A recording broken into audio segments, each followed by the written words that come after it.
بتاتا ہوں یہ جنگ بدر کیوں ہوئی۔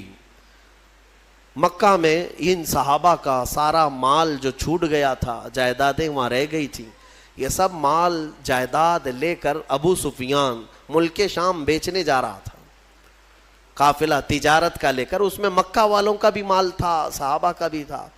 نبی پاک صلی اللہ تعالیٰ علیہ وسلم کے پاس قاصد نے آ کر خبر دی کہ ابو سفیان ملک شام جا رہا ہے۔ ملک شام جانے کا جو راستہ تھا وہ مدینے کے قریب سے ہو کر گزرتا تھا۔ حضور پاک صلی اللہ تعالیٰ علیہ وسلم اپنے صحابہ سے فرماتے چلو اس کا راستہ روکو اور جس کا جو مال ہے وہ لے لو۔ جب صحابہ نکلے، جنگ کی غرض سے نہیں نکلے تھے، لیکن ابو سفیان کو یہ پہلے سے خبر ہو گئی کہ محمد صلی اللہ علیہ وسلم اپنے 300 سے زیادہ ساتھیوں کو لے کر بیچ راستے میں آئے ہیں۔ تو ابو سفیان نے کیا کیا، راستہ بدل کر دوسرے راستے سے ملک شام پہنچ گیا، تجارت بھی کیا، خوب نفع بھی کمایا، مال بیچ دیا۔ اب واپسی کا جب وقت تھا تو حضور پاک صلی اللہ علیہ وسلم پھر انتظار میں تھے کہ یہ واپس تو جائے گا، جب واپس جائے گا تب پھر ہم اس کو روکیں گے۔ ابو سفیان کو پتا تھا، خبر تھی کہ رسول کریم صلی اللہ علیہ وسلم اپنے ساتھیوں کے ساتھ اب بھی کھڑے ہیں، تو اس نے مکہ والوں کو پیغام بھیج دیا کہ اے مکہ والوں اپنا مال بچا لو، محمد اور ان کے ساتھی تمہارا پورا مال ختم کر دیں گے، یہ قافلہ ختم ہو جائے گا۔ تو مکہ میں کھلبلی مچ گئی کہ ہمارا مال تجارت سب محمد صلی اللہ تعالیٰ علیہ وسلم اور ان کے ساتھی سب لے لیں گے۔ یہ پوری افواہ پھیلی تو سارے مکہ والے جمع ہوئے، لیکن ہوا کیا، ابو سفیان بڑی چالاکی سے واپسی میں بھی ایک اور راستہ بدل کر کے مکہ کے قریب پہنچ گیا۔ صحیح سلامت قافلے کو لے کر کے بھی گیا، صحیح سلامت قافلے کو واپس لے کر بھی آیا۔ مکہ جب تجارت کا مال پہنچ گیا تو سب خوش ہو گئے کہ ہمارا مال نفع کے ساتھ واپس آیا ہے، لیکن بات ہو گئی، ختم ہو گئی۔ ابو جہل وہاں پر سارے مکہ والوں کو جمع کرتا ہے اور کہتا ہے ہم جو جمع ہوئے ہیں اب جائیں گے اور محمد سے مقابلہ کریں گے صلی اللہ علیہ وسلم، اور ان کے ساتھیوں کو مزہ چکھائیں گے کہ انہوں نے ہمت کیسے کی مکہ کے قافلے کو روکنے کی۔ تو باقی لوگوں نے کہا کہ چھوڑ دو، ہمارا مال کا قافلہ آ گیا، اب بات ختم ہو گئی۔ ابو جہل نے کہا نہیں، بات اتنی نہیں ہے، ہمیں تو مارنا ہے انہیں، ہمیں تو انہیں قتل کرنا ہے، ہمیشہ کے لیے راستہ صاف کرنا ہے۔ تو بھڑکا کر کے 1000 لوگوں کو جمع کر لیا۔ کچھ عقل مند لوگ تھے، انہوں نے کہا کہ ہم نہیں جائیں گے، لیکن ابو جہل نے انہیں آر دلایا، انہیں بہت زیادہ اکسایا، اور اس کے اکسانے کے بعد، آر دلانے کے بعد 1000 سے زیادہ لوگ جمع ہوئے، اور ان سب کو لے کر ہاتھی گھوڑے ہتھیار سامان کے ساتھ ابو جہل سرداری کرتے ہوئے مکہ سے نکل کر بیچ راستے میں پہنچا۔ یہ وہ علاقہ ہے جہاں بدر کی وادی ہے۔ بدر ایک علاقے کا نام ہے، بدر ایک میدان کا نام ہے۔ وہاں ایک کنواں تھا جس کی وجہ سے اس علاقے کا نام ہی بدر پڑا۔ وہاں آ کر کے یہ لوگ پڑاؤ کر لیے۔ نبی پاک صلی اللہ تعالیٰ علیہ وسلم اپنے صحابہ سمیت بدر تک پہنچے ہوئے تھے۔ اب حضور اکرم صلی اللہ تعالیٰ علیہ وسلم بھی اسی علاقے میں، اور یہ کفار و مشرکین بھی اسی علاقے میں آ گئے۔ اب مقابلہ کرنے کی غرض سے وہ لوگ آئے۔ اللہ تبارک و تعالیٰ نے اپنے حبیب پاک صلی اللہ علیہ وسلم کو حکم فرمایا کہ اپنے صحابہ کو لو اور ان کے ساتھ جنگ کرو۔ اب جب مولا فرما دے جنگ کرنے کے لیے تو پھر پیچھے ہٹنے کا سوال ہی نہیں ہوتا، پھر کوئی وجہ ہی نہیں ہے۔ نبی پاک صلی اللہ تعالیٰ علیہ وسلم جب صحابہ کو لے کر آئے تھے تو سچویشن کیا تھی، حالات کیسے تھے؟ ایسے حالات تھے کہ پورے 313 صحابہ کے اندر مشکل سے چند تلواریں تھیں، 7-8 گھوڑے تھے، 1-2 سواریاں تھیں، بس باقی سب پاپیادہ پیدل تھے۔ اکثر کے پاس تلواریں نہیں، اکثر کے پاس جو تلواریں ہیں، کچھ کے پاس جو تلواریں ہیں وہ ایسی ہیں کہ سبزی بھی نہیں کاٹی جاتی، کند ہو چکی تھی، زنگ لگی ہوئی ہیں۔ تو بہرحال ان کی مفلسی کا زمانہ تھا، غربت تھی، اور کھانے پینے کے لیے ان کے پاس کچھ نہیں تھا۔ اب دیکھیں صحابہ اکرام حضور صلی اللہ تعالیٰ علیہ وسلم کے پاس جب تھے تو وہ علاقہ ریت کا تھا. حضور جس جگہ رکے تھے وہ پوری ریت کی زمین, اور ریت کی زمین پر چلنا مشکل ہو جاتا ہے, پاؤں اندر دھسنے لگتے ہیں. صحابہ کو ریتیلی زمین ملی, اور مشرکین جہاں پڑاؤ کیے وہ مٹی کی زمین تھی, مٹی ہے تو مٹی پر پاؤں جمتے ہیں, تو اس بات کی خوشی پہ وہ ناچ رہے تھے. کل جب جنگ ہوگی تو ان کے پاؤں اکھڑ جائیں گے, چل ہی نہیں پائیں گے میدان میں, اور مشرکین پورے میدان میں جمے رہیں گے مٹی کی. اب بہت ساری چیزیں انہی کی حمایت میں نظر آتی ہیں, حالات ایسے لگتے ہیں کہ ساری فتح ان کی ہوگی. وقت سے پہلے ایسا محسوس ہوتا ہے, جب طاغوتی طاقتیں سامنے آتی ہیں تو اکثر ایسا لگتا ہے کہ سارا اب ان کے ہی پاس ہے, ہمارا کیا ہونے والا ہے. اب میں آپ کو مقابلے کے اعتبار سے بتاؤں, ادھر 313 نہتے ہیں, ساز و سامان نہیں, سواریاں نہیں, بدلے میں مقابل میں 1000 سے زیادہ سب کے سب ہتھیار سے لیس, ٹرینڈ پہلوان ان کے پاس, ہاتھی گھوڑے اونٹ سواریاں ان کے پاس, بلکہ ان کے کھانے کے لیے پورے اونٹ ذبح ہو رہے تھے رات کو. اور جب کھانا ان کا پکتا تھا رات بھر طبلے بجاتے تھے, رقص کرتے تھے, ڈانس کرتے تھے, کیونکہ جیت کا اور فتح کا غرور ایسا تھا, سب کچھ تو ان کے پاس تھا. اب صحابہ جو دیکھ رہے تھے تو انسانی فطرت کا تقاضا ہے نا کہ سامنے بڑی طاقت کو دیکھ کر کے کیا محسوس کریں گے آپ. صحابہ کرام رضوان اللہ تعالیٰ علیہم اجمعین حضور صلی اللہ تعالیٰ علیہ وسلم کے پاس آئے, کہا یا رسول اللہ صلی اللہ علیہ وسلم کیا جنگ فرض ہو گئی؟ حضور نے فرمایا ہاں. اب نبی اکرم صلی اللہ تعالیٰ علیہ وسلم نے صحابہ کے چہرے کو دیکھا اور سب کو جمع کیا. رات کو ایک خطبہ دیا حضور نے. خطبے میں کیا فرماتے ہیں, یہ کل جنگ ہونے والی ہے, اس سے پہلے رات کو خطبہ دیتے مغرب کے بعد یا عشاء کے قریب. حضور اکرم صلی اللہ علیہ وسلم نے خطبہ دینے کے بعد ارشاد فرمایا, اے میرے صحابہ میں تمہیں اختیار دیتا ہوں, یہاں تک تو تم میرے ساتھ آئے, اب حالات ایسے ہیں کہ دشمن بڑی تعداد میں ہے سامنے, ہتھیاروں سے لیس ہیں, تم میں سے اگر کوئی ابھی رات کو جانا چاہے واپس تو مدینے کے راستے واپس جا سکتا ہے. میں پوچھتا ہوں تمہارا کیا مشورہ ہے اس سلسلے میں. اب وہاں جو صحابہ تھے اس میں حضرت مقداد بن اسود ایک صحابی ہیں, کھڑے ہوتے ہیں, کہتے ہیں یا رسول اللہ صلی اللہ علیہ وسلم ہم بنی اسرائیل نہیں ہیں کہ جیسے موسیٰ علیہ السلام سے ان کی قوم نے کہا تھا اذهب انت وربک فقاتلا انا ہاہنا قاعدون. ایک قوم کے مقابلے میں جانا تھا, موسیٰ علیہ السلام اپنی قوم کو بلا رہے تھے تو ان کی قوم نے کیا کہا تھا, موسیٰ آپ اور آپ کا خدا جائیں, ہم یہاں سے بیٹھ کے دیکھیں گے جنگ کیسی ہوتی ہے. حضرت مقداد کہتے ہیں یا رسول اللہ ہم وہ بنی اسرائیل نہیں ہیں جو اپنے نبی سے کہیں کہ تم اور تمہارا خدا جا کر لڑیں, ہم امت محمدیہ ہیں, ہم آگے بڑھیں گے, اگر آپ کے پسینے کا قطرہ گرے گا ہمارا خون کا قطرہ گرے گا. نبی اکرم صلی اللہ تعالیٰ علیہ وسلم کے بعد صحابہ ایک کے بعد دیگرے کھڑے ہوتے رہے اور پھر کہنے لگے یا رسول اللہ ہمارے ماں باپ, ہمارے اولاد, ہمارے مال و متاع سب آپ پر قربان ہے, یہاں آنے کے بعد پیچھے ہٹنا یہ جوانوں کی شان نہیں ہے. صحابہ کے اندر وہ جوش تھا, وہ جذبہ تھا, نہ صحابہ نے کبھی ہتھیاروں کی طرف دیکھا, نہ تلواروں کا دیکھا, نہ ساز و سامان دیکھا, بلکہ صرف دیکھا محمد ہمارے ساتھ ہیں, رسول پاک صلی اللہ علیہ وسلم ہمارے ساتھ. اب سنو اللہ کے نبی صلی اللہ تعالیٰ علیہ وسلم نے تسلی کے لیے کیا فرمایا. چند صحابہ کو لیا, میدان میں آئے, میدان میں آنے کے بعد معائنہ کیا اور فرمایا چند صحابہ ادھر کھڑے رہیں گے, کچھ ادھر رہیں گے. جنگ کی ترتیب میرے آقا بنا رہے تھے, لیکن اسی وقت حضور کے ہاتھ میں ایک لکڑی تھی, آپ نے ایک دائرہ کھینچا اور صحابہ سے کہا کل دیکھنا اس میں ابو جہل گر کے مرے گا, اور ایک لکیر سے دائرہ کھینچا اور کہا یہاں عتبہ مرے گا, اور ایک کھینچا کہا یہاں شیبہ مرے گا. جو بڑے بڑے ان کے پہلوان تھے ان کے نام لے کر لکیر کھینچ دیا حضور نے.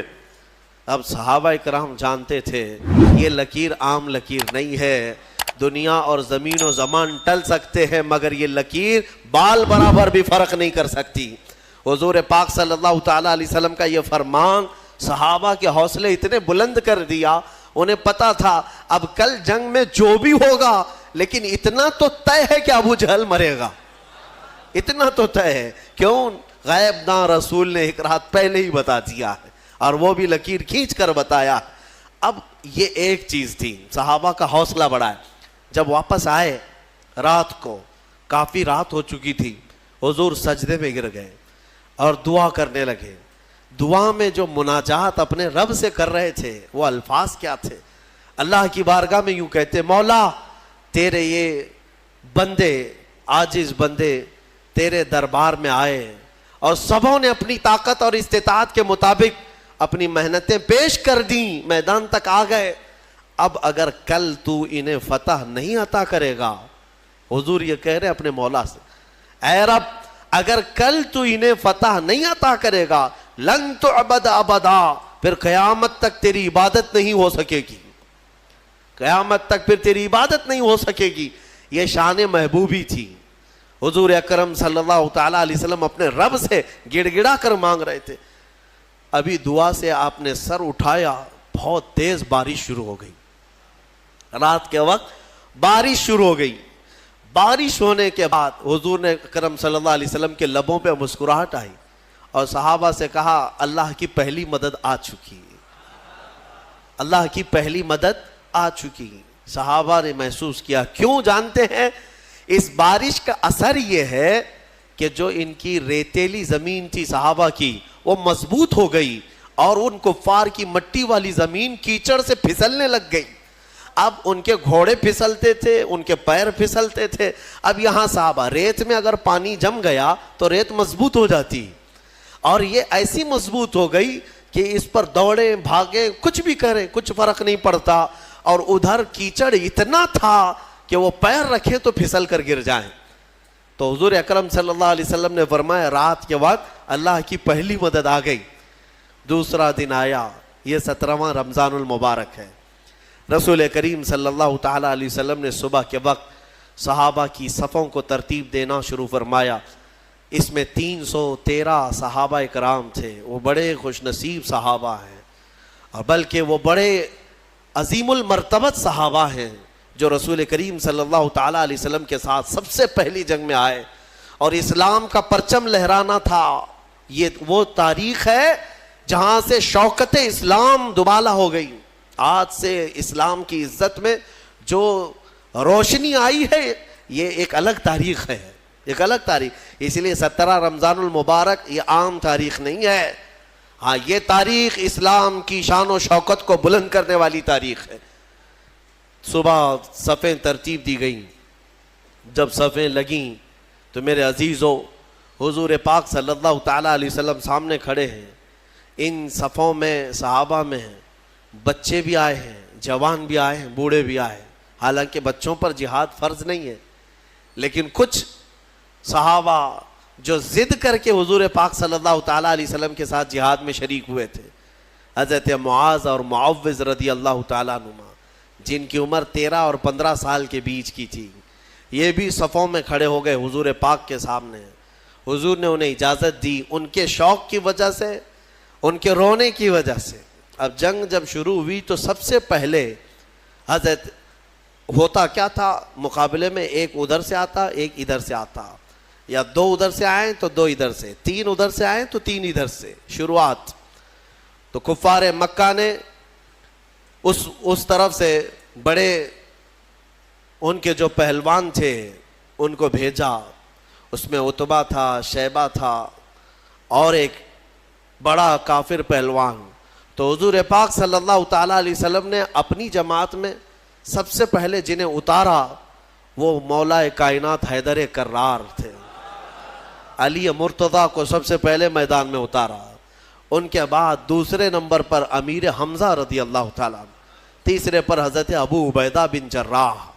یہ تینوں اپنے زمانے کے ایسے قوی اور مضبوط لوگ تھے کہ ان کے مقابل میں جلدی کوئی آتا نہیں تھا۔ لیکن ان تینوں میں سب سے کم عمر حضرت علی کی تھی۔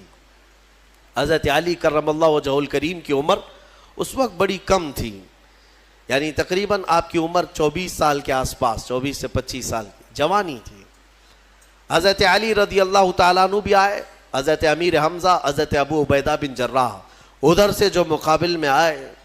تو سب سے پہلے جب مقابلہ ہوا تو حضرت امیر حمزہ رضی اللہ تعالیٰ عنہ کے مقابل میں جو آیا تھا وہ ایک ہی وار میں ختم ہی ہو گیا, اور حضرت علی کے مقابل میں جو پہلوان آیا اس نے لڑنے سے انکار کیا, کہا کہ میں بچوں سے نہیں لڑوں گا, میرے مقابل کا کوئی بڑا آدمی بھیجا جائے, کیونکہ حضرت علی کی عمر چھوٹی تھی.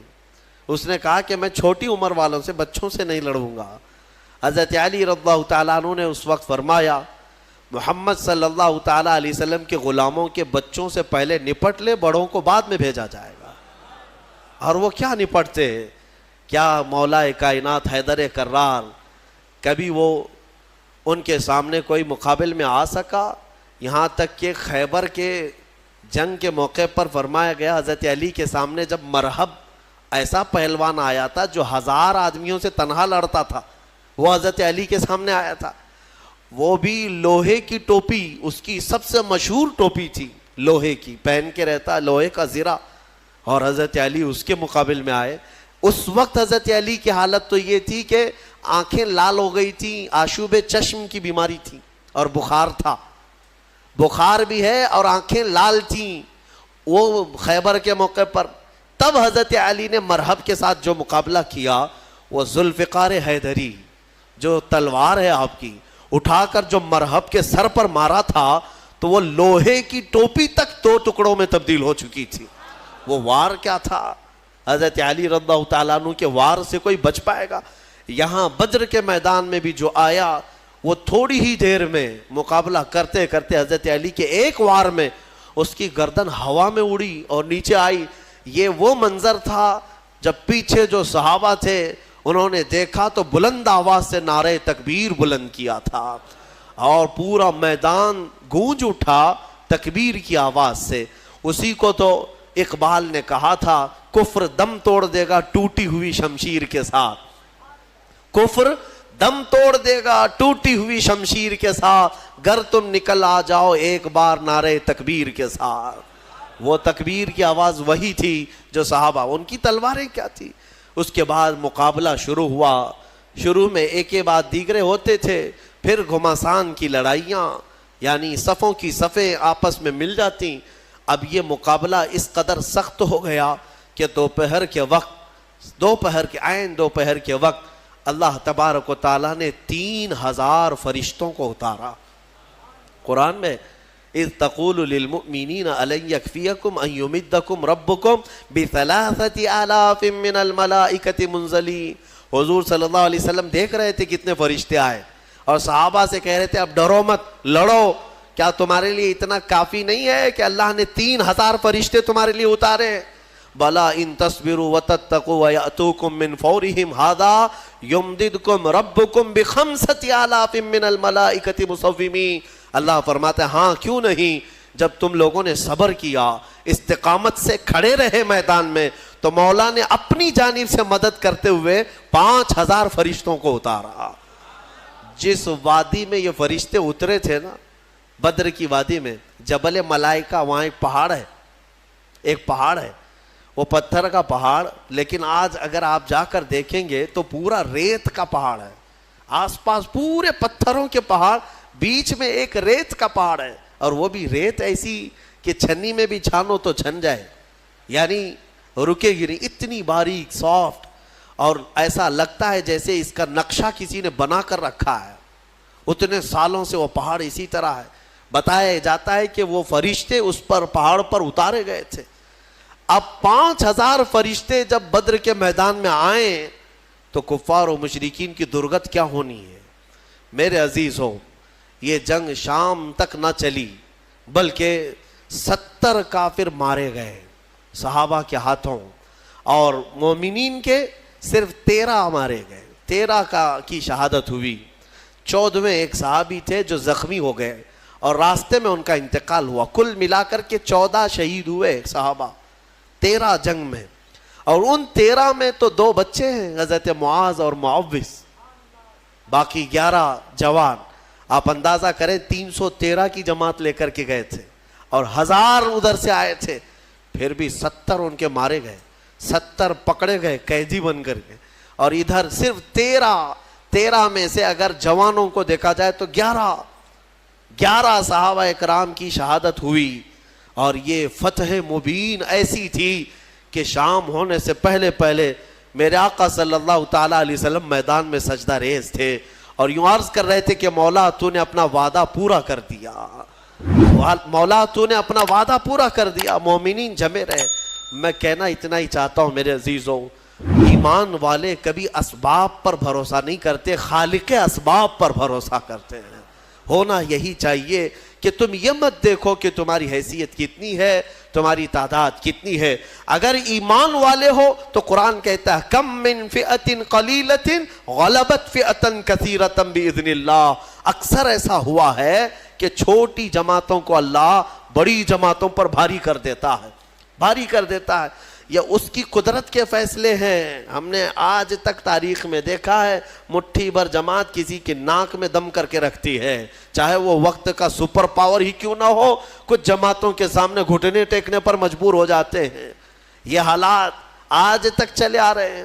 میرے عزیزوں، اس بدر کی وادی میں میدان میں جو جنگ ہوئی، صحابہ نے اپنی جاں بازیاں پیش کی اور بہت ہی بہادری کے ساتھ وہ حضور اکرم صلی اللہ تعالیٰ علیہ وسلم کے ساتھ کھڑے رہے.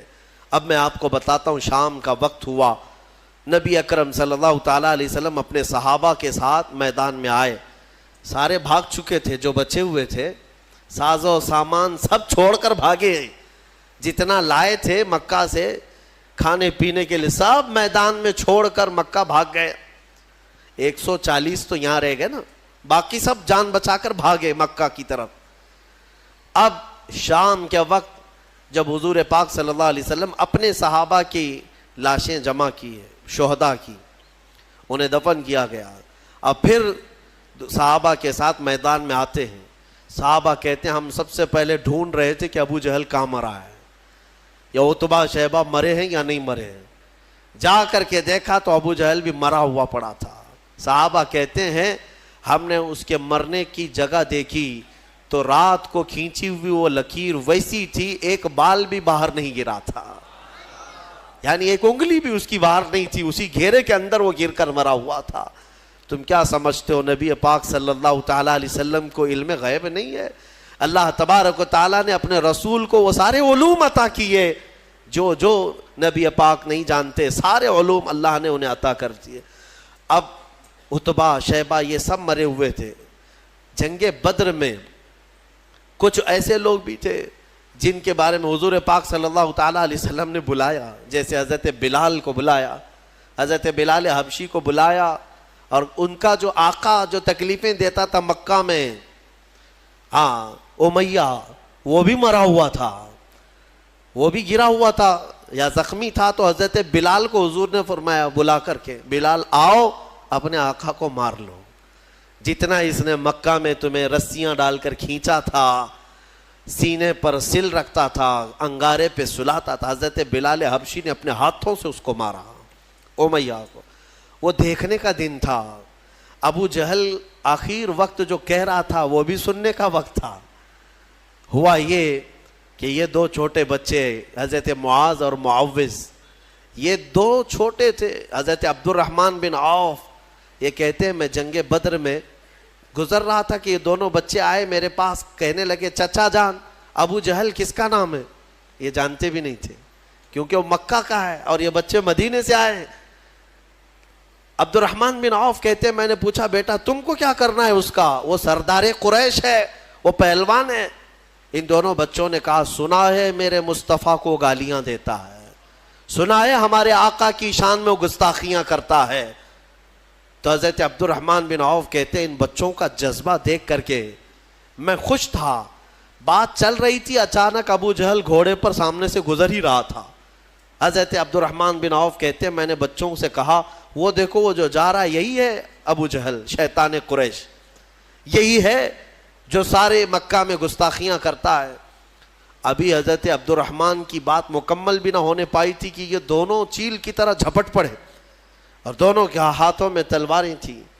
دوڑتے ہوئے گئے، ایک نے گھوڑے کی ٹانگوں پر مارا تو ابو جہل گر گیا نیچے, اور جیسے ہی وہ زمین پر گرا دونوں شہزادے سینے پر چڑھ کر کے بیٹھ گئے. سینے پر چڑھ کر بیٹھے ایسے کہ ایک اس کے ہاتھوں کو جکڑ کر کے سینے پر دبوچ لیا اور دوسرے نے اس کی گردن کو الگ کر دیا. اور جب گردن پر تلوار رکھا, چھوٹے صاحبزادے نے سنا ہے کہ ابو جہل کہہ رہا تھا عربی کے اشعار, وہ شعر شاعری کے لوگ تھے, فی البدی شعر بولتے تھے, مرنے سے پہلے بھی شعر و شاعری کر رہا تھا. کیا کہہ رہا تھا؟ کہتا میں عرب ہوں, میں عرب ہوں. غرور اور گھمنڈ جاتا نہیں ہے.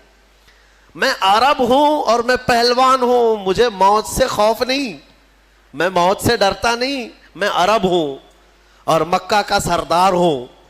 لیکن بات اتنی سی افسوس کی ہے کہ میرے مقابل کا پہلوان مجھے نہیں مار رہا ہے, میرے مقابل کا پہلوان مجھے نہیں مار رہا ہے, چھوٹے لوگوں سے مر رہا ہوں, اتنا افسوس ہے, باقی مرنے کا مجھے خوف نہیں. اب اندازہ کرو, ان کو مرنا بھی ہے تو بڑے پہلوانوں سے, لیکن مولا کی شان ہی الگ ہے. وہ فرعون کو ہلاک کرتا ہے تو پانی سے, نمرود کو ہلاک کرتا ہے تو مچھر سے, ابرہا کو ہلاک کرتا ہے تو چڑیوں سے, ابو جہل کو ہلاک کرے گا تو بچوں سے. یہ اس کی شان ہے. ہاں, بڑے بڑے دشمنوں کو چھوٹی طاقتوں سے ہلاک کرتا ہے. انشاءاللہ العزیز یہ جتنی طاغوتی طاقتیں آج بھی حکومت اور تخت کے نشے میں ناچ رہی ہیں, انتظار کرو اللہ رب العزت کی جب پکڑ آئے گی, ہلکی چونٹیوں سے مولا انہیں ہلاک و برباد کرے گا. ویسے تو یہ آئی گیا ہے وائرس جو نظر بھی نہیں آتا, یہ گردن میں جاتا ہے کہ دماغ میں جاتا ہے, پتہ نہیں کتنے ویریئنٹ لے کر کے آ رہا ہے. ہاں, ہر مہینے نئے نئے گھونگھٹ اوڑھ کر کے آتا ہے یہ کورونا, دیکھ بھی رہے ہیں آپ. ہاں, ہر مہینے نئی نئی دلہن ہے, اس کے نئے نئے جلوے ہیں. ہاں, فرسٹ ہو گیا, سیکنڈ ہو گیا, تھرڈ ہو گیا, فورتھ ہو گیا, ابھی سیریز آنے باقی ہیں. اس لیے کہ کیڑا بڑا شاطر ہے, بڑا شاطر ہے, نئے نئے لباس پہن کر کے آتا ہے اور نئے نام کے ساتھ آتا ہے. میں کیوں کہہ رہا ہوں؟ اس لیے کہ اگر مولا تبارک و تعالیٰ ہلاک کرنے کے لیے اس ہلکے سے کیڑے کو بھیجا ہے تو بڑی بڑی طاقتیں بھی ان کیڑوں کے ذریعے سے ختم ہو جائیں گی, ہلاک ہو جائیں. اور آپ کو پتا ہے قیامت کے قریب یاجوج ماجوج آئیں گے, پتا ہے نا, حدیث پاک ہے. یاجوج ماجوج دو آدمی نہیں ہیں یہ کہ ایک یاجوج, ایک کا نام یاجوج ہے دوسرے کا نام ماجوج ہے. یاجوج ماجوج ایک فوج ہے, ایک فوج ہے. وہ اتنی بڑی فوج ہے کہ انسانوں سے زیادہ تعداد ان کی ہے. ابھی جتنے پوری دنیا میں انسان ہیں ان سے زیادہ تعداد ہے ان کی. یاجوج ماجوج یہ نکلیں گے, یہ کسی جگہ قید ہیں, وہ اللہ بہتر جانتا ہے.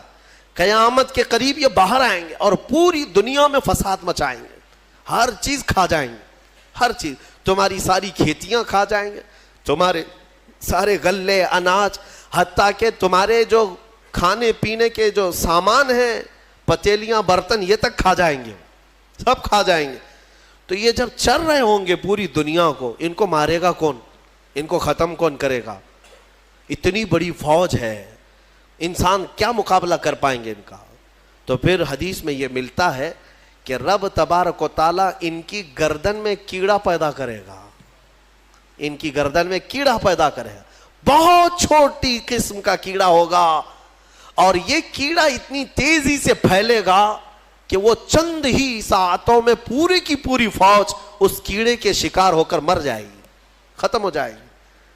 یہ وائرس کا جو آج پھیلنے کا آپ دیکھ رہے ہیں, اس سے زیادہ تیز وہ پھیلے گا.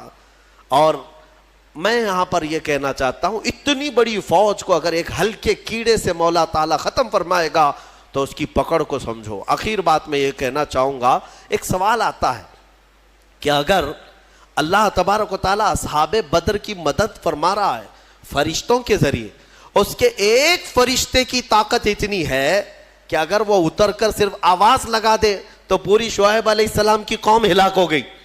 ایک فرشتے نے چیخ مارا تھا, پوری قوم ہلاک ہو گئی. تو یہاں 5000 فرشتے کیوں اتارے؟ 5000 فرشتے, ایک فرشتہ بھی اتارتے تو یہ سارے مشرکین کے لیے وہ کافی تھا. فرشتوں کی طاقت کا اندازہ کیا ہے آپ کو؟